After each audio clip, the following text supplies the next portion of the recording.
Aujourd'hui, nous sommes en haut de l'Arc de Triomphe, au poste de commandement qu'on appelle le PC Étoile.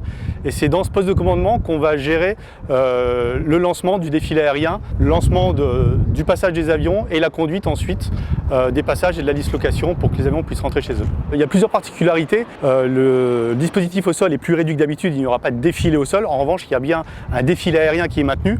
D'habitude, les années précédentes, on se met en place en région parisienne pour que les avions soient au plus près de l'axe de défilé. Cette année, en région des dispositifs sanitaires, on a fait en sorte que les avions qui ont assez d'autonomie, notamment pour les avions de chasse, puissent décoller de leur base mère, donc dans toute la France, répartis dans toute la France, pour ensuite arriver directement de leur base mère en région parisienne, effectuer le défilé et rentrer chez eux.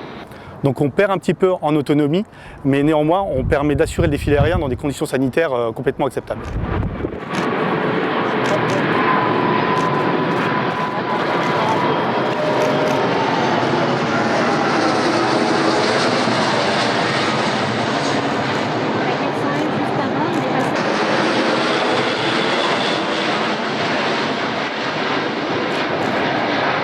Un A400M allemand, c'est pour remercier nos camarades allemands de s'être engagés à notre côté dans la lutte contre le Covid, puisque cette première évacuation par A400M a été faite par nos camarades allemands.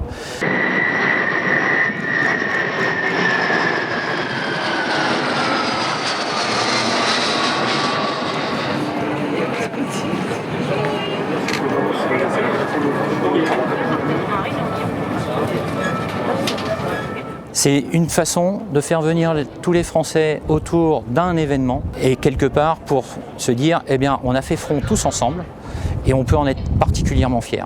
Il y a quelque chose de particulier, de toute façon je pense que la France a vécu quelque chose de particulier, et pas que la France. Et à ce titre, ce sera quelque chose qui restera certainement dans les mémoires, ça c'est clair.